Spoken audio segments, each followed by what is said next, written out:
National costume na inirampa ng pambato ng Pilipinas sa Miss Universe 2025 na si Atisa Manalo, likha ng Kapampangan designer.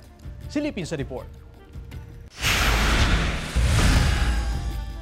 Hindi man pinalad na masungkit ang corona sa Miss Universe 2025, usap-usapan pa rin ang national costume na isinuot ng ating pambatong si Atisa Manalo sa preliminary round, kung saan buong puso niyang inirampa ang kanyang kasuotan na tinawag na Festejada o Queen of Philippine Festivals. Ang costume ay likha ng Kapampangan artist at fashion legend na si Mac Tumang, ang parehong designer sa likod ng iconic lava gown ni Miss Universe 2018 Catriona Gray. Ayon kay Tumang, ang costume may inspirasyon mula sa samut-saring pista sa bansa. Ang itaas ng kasuotan ay hinabi mula sa handmade pinya na sa bawat kislap ay iwinawagayway ang yaman ng sining at tradisyon ng bansa. Makikita rin dito ang mga burdang may simbolo tulad ng abaniko, dating lihim na wika ng pag-ibig, at palay na sumasagisag sa kasaganaan at bayanihan ng Pilipino. Hango naman sa trahe de mestiza ang kabuwang disenyo ng gown, isang siluweteng nagpapaalala sa imahe ni Maria Clara. Pero ang tunay na showstopper ng costume